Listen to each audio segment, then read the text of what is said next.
Have you ever heard your name called when no one was there? Not imagined it, not mistaken it, but heard it clearly. Soft, familiar, patient. Tonight, I'm going to tell you about an abandoned boarding school where children still whisper about a girl in the well. And if you listen too long, her voice doesn't echo, it rises. Blackwood Boarding School closed in 1987. Officially, it was due to structural instability.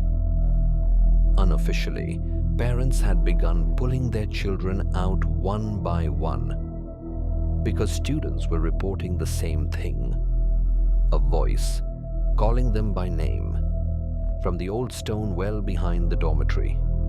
The well had been dry for decades, sealed with a rusted iron grate, locked. But sound carries strangely in empty places, especially places that once held children.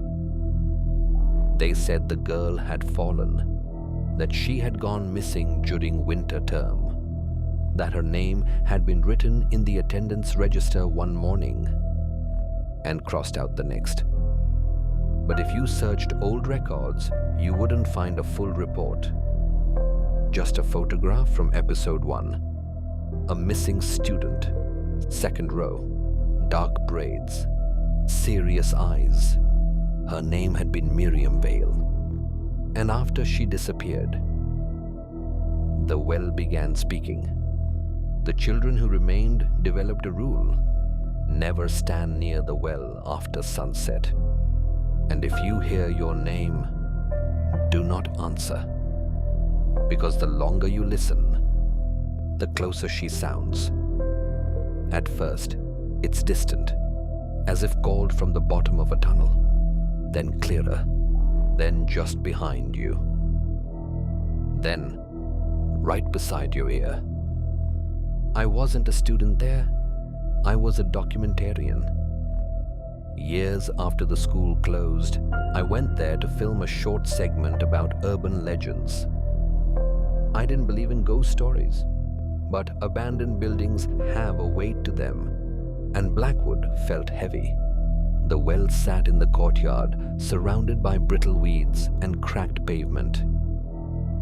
The iron grate was still locked, still sealed, still dry.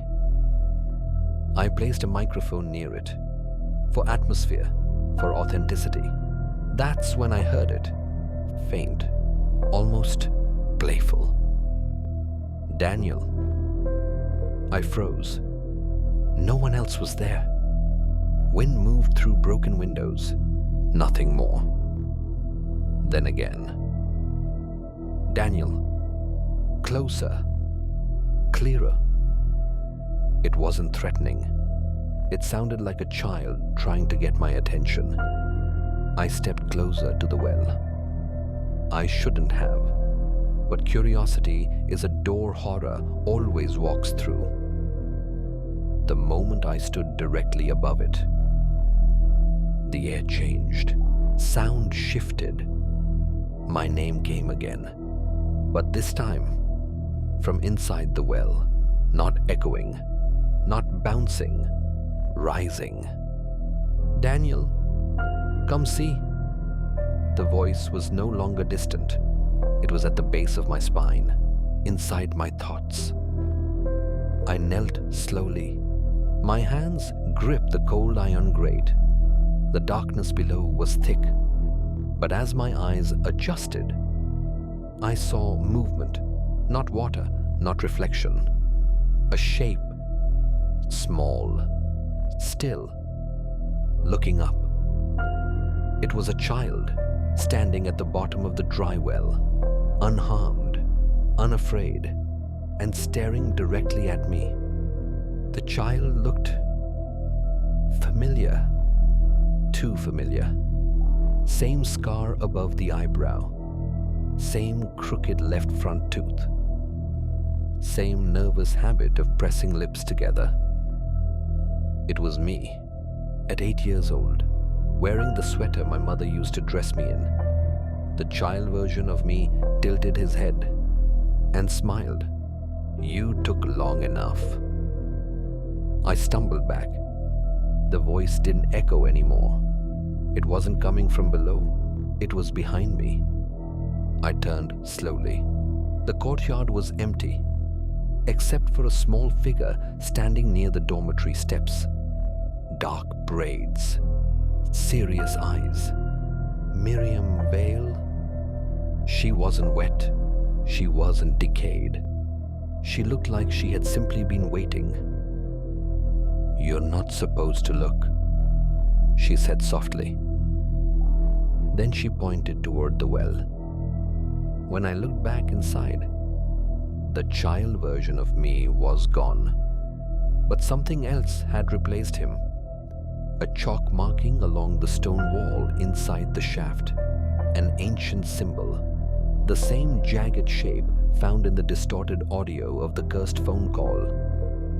The same mark scratched behind the locked third-floor door. It wasn't random. It wasn't separate. The well, the door, the signal, they were openings, not for something to come out, but for something to look in. I left Blackwood that night, or at least I think I did, because ever since then, occasionally when I passed reflective surfaces, windows, mirrors, dark phone screens, I see a child standing slightly behind me, watching, waiting, and sometimes when it's very quiet, I hear my name, but it's not coming from outside anymore. It's coming from somewhere deeper, somewhere dry, somewhere hollow. As if there's a well inside me now, and something at the bottom, calling upward. If this story unsettled you, if you've ever heard your name when no one was around, then you're already closer to the well than you think.